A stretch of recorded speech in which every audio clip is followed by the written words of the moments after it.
Viewers welcome to metro style. வீடியோக்குள்ள போகிறதுக்கு முன்னாடி மெட்ரா ஸ்டைலை சப்ஸ்கிரைப் பண்ணாதவங்க சப்ஸ்கிரைப் பண்ணிட்டு கொஞ்சம் சப்போர்ட் பண்ணுங்க. வாங்க வீடியோக்குள்ள போகலாமா? கார்த்தி ரேவதி சீரியல்ல என்ன நடந்துட்டு இருக்குன்னு பார்க்கலாமா? ஈஸ்வரி வந்து ரேவதியை கூப்பிடுறாங்க. இங்க வாமா ரேவதி, இங்க பாருமா, அம்மா உன் நல்லதுக்காக தான் எல்லாத்தையுமே இது வரைக்கும் நான் பண்ணிட்டு இருந்திருக்கேன். ஆனால் உன் மனசை மாற்றுறதுக்காக எல்லாரும் முயற்சி செய்வாங்க. நான் உனக்கு சொல்கிறது புரியுதா ரேவதி அப்படின்னு சொல்லிட்டு ஈஸ்வரி கேட்குறாங்க. என்ன ஈஸ்வரி, எதுவுமே சொல்லாமல் புரியுதான்னு கேட்டால் அவங்க எப்படி புரியுதுன்னு சொல்லுவாங்க. உடனே ரேவதி கேட்குறாங்க, எனக்கு சுத்தமாக ஒன்றுமே புரியலம்மா, நீங்கள் எதை பற்றி பேசிட்டு இருக்கீங்க அப்படின்னு சொல்லி கேட்டுட்டு இருக்காங்க ரேவதி. இருங்க ரேவதி, அப்படி என்னதான் சொல்கிறாங்கன்னு பார்ப்போம். உடனே ரேவதி வந்து ஈஸ்வரி கிட்ட சொல்லிட்டு இருக்காங்க, அம்மா இப்போதைக்கு நீங்கள் பண்ணுற விஷயம் எனக்கு எதுவுமே பிடிக்க மாட்டேங்குதுமா, அது மட்டும் இல்லாமல் இப்போதைக்கு எனக்கு கல்யாணமே வேணாமா அப்படின்னு சொல்லிட்டு இருக்காங்க ரேவதி. என்ன ரேவதி திடீர்னு இப்படி சொல்லிட்டீங்க? உங்கள் அம்மா அங்கே பத்திரிக்கையெல்லாம் பலமாக கொடுத்துட்டு இருக்காங்க எல்லார்கிட்டையும். ராஜா சேதுபதி வீட்டுக்கு போயிட்டு அவங்க கிட்டே பத்திரிக்கை கொடுத்து சவால்லாம் விட்டுட்டு வந்திருக்காங்க. நீங்க என்னன்னா இப்படி சொல்றீங்க? எப்படி ரேவதி கொடுத்த சவால்ல அவங்க அம்மா ஜெயிக்கிறது?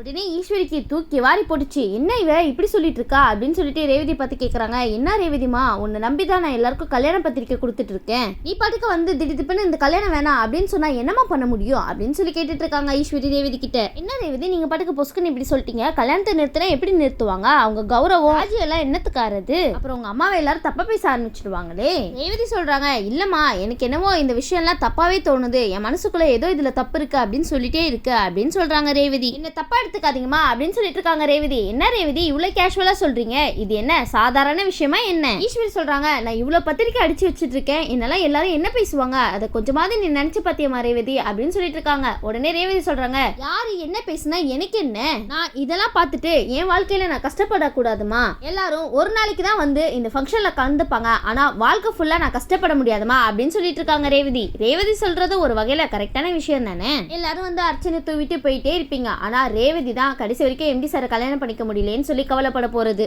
அதனால இந்த வாழ்க்கையை தேர்ந்தெடுத்து இந்த சுமையை என்னால சுமக்க முடியாதுமா அப்படின்னு சொல்லிட்டு இருக்காங்க ரேவதி. ரேவதி ஒரு வழியா தைரியத்தை வர வச்சுட்டு, உங்க அம்மா கிட்ட இப்படி பேசுறீங்களே பரவாயில்ல, உங்களை பாராட்ட வேண்டிய விஷயம் தான் இதெல்லாம். உடனே அங்க வந்து மருந்து வராரு. என்ன சொல்ற ரேவதி அப்படின்னு சொல்லிட்டு ரொம்ப அதிகாரமால கேட்கிறாரு. உடனே ரேவதி சொல்றாங்க, இங்க பாருங்க, நான் உங்ககிட்ட பேசல, எங்க அம்மா கிட்ட தான் பேசிட்டு இருக்கேன், நீங்க தேவையில்லாம இதுக்குள்ள வராதீங்க அப்படின்னு சொல்லிட்டு இருக்காங்க. ரேவதி சூப்பர், அப்படி போடுங்க, இன்னும் எதிர்பார்க்கிறோம் உங்ககிட்ட இருந்து, மருத ஒரு வழி ஆக்கிடுங்க, உங்ககிட்ட என்ன பேச்சு எனக்கு அப்படின்னு சொல்லிட்டு ரேவதி படுக்க போயிட்டு இருக்காங்க. உடனே மருது வந்து, ஏய் நில்லு, நீ இந்த கல்யாணத்தை நிறுத்து, என்ன பிடிக்கல அப்படின்னு சொல்லிட்டு இருக்க, இந்த சூழ்நிலையில நான் உனக்கு கேட்காம வேற யார் உனக்கு கேள்வி கேட்பா அப்படின்னு சொல்லி கேட்டுட்டு இருக்காங்க. மருது ரேவதி கிட்ட பிரச்சனை வச்சுக்காதீங்க, அப்புறம் ஆபத்து என்னமோ உங்களுக்கு தான், பாத்துக்கோங்க. உடனே மருது வந்து கோவப்பட்டு கேட்க ரேவதி சொல்றாங்க, இங்க பாரு, ஒழுங்க மரியாதையா இங்க இருந்து போயிடு, இங்க இருந்து நீ போல இங்க என்ன நடக்கும்னு எனக்கே தெரியாது, சொல்லிட்டே பாத்துக்கோ அப்படின்னு சொல்லிட்டு இருக்காங்க ரேவதி. உடனே மருது கேக்குறாங்க, என்ன பண்ணுவே நீனு அப்படின்னு சொல்லி கேட்டு இருக்கும் போது ரேவதி அங்க இருந்து வேகமா போய் ரூம்குள்ள போய் கதவை சாத்திக்கிறாங்க. உடனே ஈஸ்வரி வந்து மருதை எச்சரிக்கிறாங்க,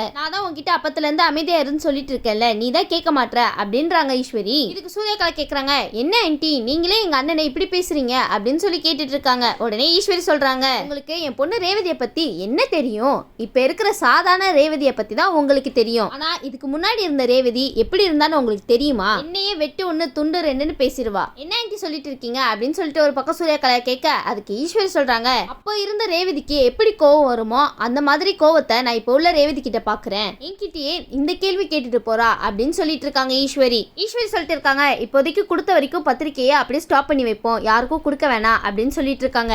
என்ன ஈஸ்வரி, மருதுக்கு உங்க பொண்ணு கல்யாணம் பண்ணி கொடுக்க போறது இல்லையே, என்ன ஸ்டாப் பண்ண சொல்றீங்க பத்திரிக்கை கொடுக்கறத அப்படின்னு சொல்லிட்டு அவங்க பாட்டுக்கு விறுவிறுன்னு பேசிட்டு போறாங்க ஈஸ்வரி. உடனே சூர்யாக்கா வந்து சும்மா இருப்பாங்களா, என்ன இவங்க இப்படி பேசிட்டு போறாங்க, இவங்களை நம்பி நம்ம என்னென்னவோ பிளான் போட்டு வச்சிருந்தோமே, ஆனா இவங்க என்னன்னா யாருக்கும் பத்திரிக்கை கொடுக்காத, இது பண்ணாத அது பண்ணாத சொல்லிட்டு போயிட்டு இருக்காங்க. போச்சுடா இப்ப என்ன பண்றது அப்படின்னு சொல்லி நினைச்சிட்டு இருக்காங்க சூர்யாக்கா. என்ன பண்றது, இதுக்கப்புறம் மூட்டை முடிச்சு கட்டிட்டு கிளம்ப வேண்டியதா நீங்க ரெண்டு பேரும். உடனே அங்க நினைச்சிட்டு இருக்காங்க, சரி ரேவதியே இந்த மாதிரிலாம் பேசிட்டு போகணும், பின்னாடி கார்த்தி இருக்கானா இல்லையான்னு கண்டுபிடிக்கணும் அப்படின்னு சொல்லிட்டு இருக்காங்க.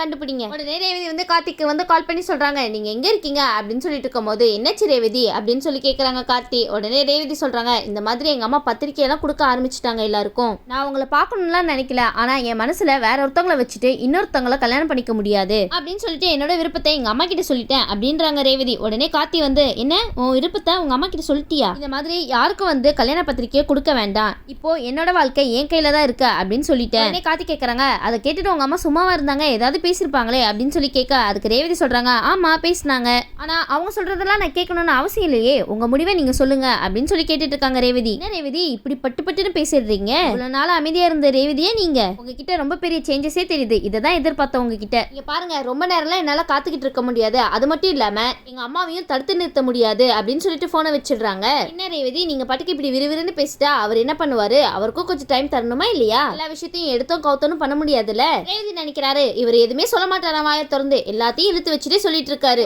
ஆமானா ஆமான்னு சொல்லணும், இல்லன்னா இல்லன்னு சொல்லணும். தெளிவான முடிவு எடுத்துட்டப்பா. ஆனா அவர் என்ன முடிவு எடுத்திருக்காருன்னு சொல்ல மாட்டாரா, ரொம்ப தான் பண்றாரு அப்படின்னு சொல்லிட்டு இருக்காங்க ரேவதி. இப்படி சொல்லிட்டு ரேவதி ஒரு பக்கம் கோச்சிக்க, அதுக்கு கார்த்தி வந்து கியூட்டா அழகா சிரிச்சிட்டு இருக்காரு. என்னது இது, ரேவதிக்கு கோவம்லாம் வருது. எப்பவுமே அமைதியா பேசுற ரேவதி இன்னைக்கு என்ன சத்தமெல்லாம் பேசிட்டு போறாங்க அப்படின்னு சொல்லி யோசிச்சு சிரிச்சிட்டு இருக்காரு நம்ம கார்த்தி. என்ன கார்த்தி, அவங்களும் எவ்வளவுதான் பொறுத்து போவாங்க, அதான் பொங்கி எழுந்துட்டாங்க போல. கார்த்தி வந்து தாத்தாவை கூப்பிட்டு, தாத்தா இங்க என்ன நடந்துச்சுன்னு தெரியுமா இப்ப உங்களுக்கு, வாங்க என்னன்னு சொல்றேன் அப்படின்னு சொல்லிட்டு கூட்டிட்டு போய் சொல்லிட்டு இருக்காங்க. ரேவதி சொன்ன எல்லா விஷயத்தையுமே வந்து தாத்தா கிட்டயும் பாட்டி கிட்டயும் சொல்லி சிரிச்சிட்டு இருக்காங்க. என்ன கார்த்தி, ரேவதி என்னன்னா அவ்வளவு சீரியஸா பேசிட்டு போனை வச்சுட்டாங்க, நீங்க என்னன்னா சிரிச்சிட்டு இருக்கீங்க.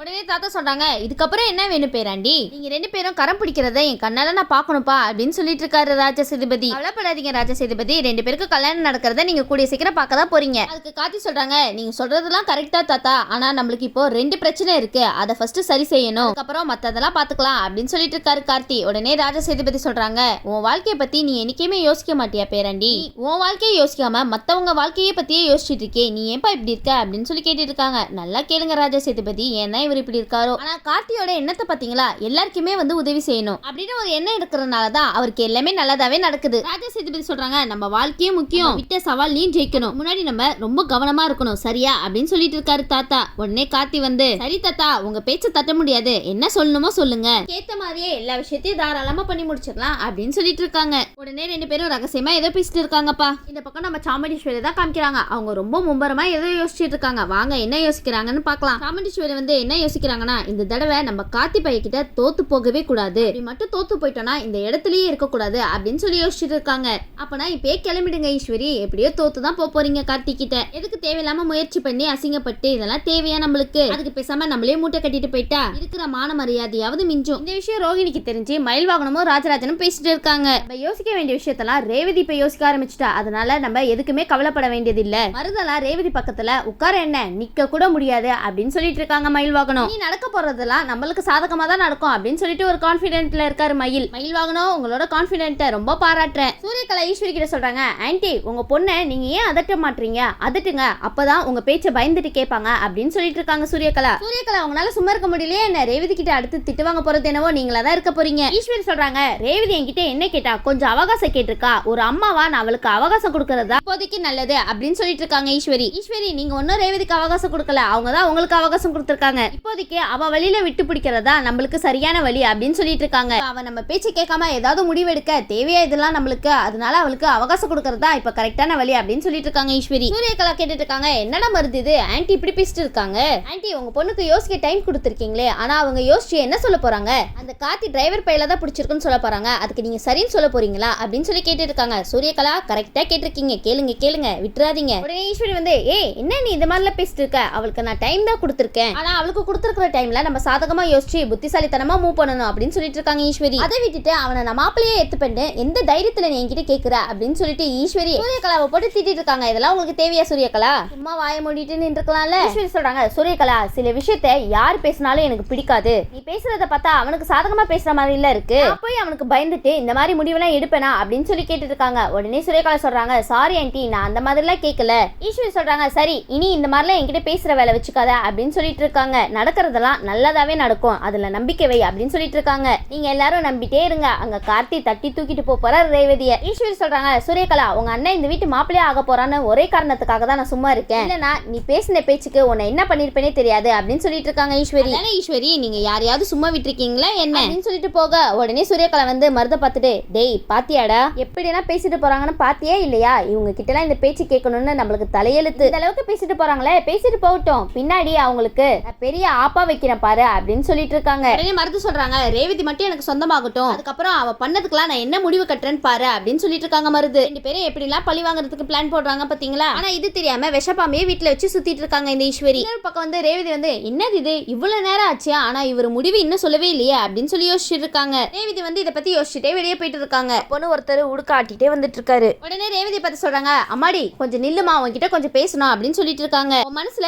தீர்க்க முடியாத பல குழப்பங்கள் இருக்கு. உங்க அம்மா உன்னை ஒரு முடிவு எடுக்க சொல்லியிருக்காங்க. ஆனா உங்க மனசுல ஒரு புது குழப்பம் உண்டாயிருக்கு. அதுக்கு சாதகமா முடிவு எடுக்கணும்னு நீ ஒரு பக்கம் காத்துட்டு இருக்க. உன்னோட கேள்விக்கு பதில் தெரியாம தானே நீ இருந்துட்டு இருக்க அப்படின்னு சொன்ன உடனே ரேவதி சொல்றாங்க, ஆமா சாமி, உண்மையா சொல்லணும்னா நீங்க சொன்ன எல்லா விஷயமும் உண்மைதான். அப்ப அவங்க சொல்றாங்க, உன் மனசுல நீ என்ன நினைக்கிறியோ நிச்சயமா அதுதான் நடக்கும், நீ கவலைப்படாத அப்படின்னு சொல்லிட்டு ஒரு பூ மாதிரி அவங்க கையில கொடுக்குறாங்க. இதை நல்லபடியா வச்சுக்கோமா, கண்டிப்பா உனக்கு நல்லதே நடக்கும் அப்படின்னு சொல்லிட்டு இருக்காரு. ரேவதி அந்த பூவை வாங்கி வச்சுக்கிறாங்க. சரின்னு சொல்லிட்டு அவங்களும் போயிடுறாங்க. ரேவதி உடனே நினைச்சிட்டு இருக்காங்க, இப்பதான் மனசு நிம்மதியா இருக்கு. அது மட்டும் இல்லாம இவங்க பேசிட்டு போனதுல இருந்து ரொம்ப மனசு நிறைவா இருக்கு. நம்ம நினைச்சது கண்டிப்பா நடக்கும் அப்படின்னு ஒரு நம்பிக்கை வந்துருச்சு ரேவதிக்கு. ரேவதி, இந்த நம்பிக்கையோடயே போராடுங்க, கண்டிப்பா வெற்றி நம்மளுக்கு தான். ரேவதி சந்தோஷத்தோட வீட்டுக்கு வர ஈஸ்வரி சரி, ரேவதிக்கு கொடுத்த டைம் இப்போ முடிஞ்சிருச்சு, அவகிட்ட போய் கேட்கலாம், அவ என்ன முடிவு எடுத்திருக்கான்னு அப்படின்னு சொல்லிட்டு கேட்க போறாங்க ஈஸ்வரி. ஏன் ஈஸ்வரி, அவங்களே சந்தோஷமா வந்திருக்காங்க, மறுபடியும் போய் அவங்கள அப்செட் பண்ணாதீங்க. உடனே ஈஸ்வரி கேட்கறாங்க, என்னமா ரேவதி, ரொம்ப குழப்பத்துல இருந்தியே, இப்போ முடிவு எடுத்துட்டியா அப்படின்னு சொல்லி கேட்டுட்டு இருக்க. ரேவதி சொல்றாங்க, இப்போ எனக்கு அந்த குழப்பம்லாம் போயிடுச்சுமா, நான் ஒரு நல்ல முடிவாவே எடுத்திருக்கேன் அப்படின்னு சொல்லிட்டு இருக்காங்க. ரேவதி கிட்ட இருந்து ஈஸ்வரி இந்த பதிலை எதிர்பார்த்திருக்கவே மாட்டாங்க. ரேவதி சொல்றாங்க, தயவு செஞ்சு என் வாழ்க்கையில எந்த விஷயத்தையுமே நீங்க முடிவு எடுக்காதீங்கம்மா, எல்லா விஷயத்தையும் நானே முடிவு எடுத்துக்க போறேன் இனிமே அப்படின்னு சொல்லிட்டு இருக்காங்க. அப்படின்னு சொல்லிட்டு ரேவதி பாட்டுக்கு போயிட்டு இருக்காங்க. என்ன ரேவதி, உங்க அம்மாக்கு இப்படி ஒரு ஷாக்கிங் கொடுத்துருக்கீங்களே, அவங்க தாங்குவாங்களா, அவங்க மனசு தாங்குமா என்ன? ரேவதி இந்த மாதிரிலாம் சொல்லிட்டு ஜாலியா ஆடிட்டே போறாங்க. ரேவதி ரூம்குள்ள போய் யோசிச்சுட்டு இருக்காங்க. ஆனா இந்த தடவை அவங்க கார்த்தியை பத்தி தான் யோசிச்சுட்டு இருக்காங்க. அவங்க குழப்பத்துல இருந்து முழுசா வெளியே வந்துட்டாங்க போல. ரேவதி, உங்க முடிவு என்னவோ நல்லா தான் இருக்கு, சரி அது நடக்குதா இல்லையான்னு தான் வெயிட் பண்ணி பார்க்கணும். உடனே சூரியகலா சொல்றாங்க, அவ என்ன சொல்லிட்டு போறான்னு பாத்தீங்களா ஆண்டி, அவ யாரை பத்தி சொல்லியிருக்கான்னு உங்களுக்கும் தெரியும் எனக்கும் தெரியும். இனி இதை பார்த்துட்டு நீங்க சும்மா இருக்க கூடாது, இதுக்கு ஒரு முடிவே இல்ல, இனி நீங்க என்ன பண்ண போறீங்க ஆண்டி அப்படின்னு சொல்லி கேட்டுட்டு இருக்காங்க சூரியகலா. இனி அவங்களால என்ன பண்ண முடியும் சூரியகலா? ரேவதி வேற இப்படி சொல்லிட்டு போயிட்டாங்களே. ஈஸ்வரி, இதுக்கப்புறம் நீங்க என்ன பண்ண போறீங்க? சரி, நம்ம வெயிட் பண்ணி பார்க்கலாம். ஈஸ்வரி அவங்க பொண்ணோட முடிவை கேட்கறாங்களா இல்ல அவங்க வேற ஏதாவது பிளான் போட்டுட்டு அதுக்கேத்த மாதிரி செயல்படுறாங்களான்னு. கண்டிப்பா கார்த்திக் கூட மட்டும் ரேவதியை சேர்த்து வைக்க மாட்டாங்க, அது மட்டும் நிச்சயம்ப்பா. அடுத்த எபிசோட் எப்படி விறுவிறுப்பா போகுதுன்னு காத்திருந்து பார்க்கலாம். இந்த வீடியோ உங்களுக்கு பிடிச்சிருந்துச்சுன்னா மறக்காம மெட்ரஸ் ஸ்டைல லைக் பண்ணுங்க, ஷேர் பண்ணுங்க, சப்ஸ்கிரைப் பண்ணிடுங்க. தேங்க்யூ.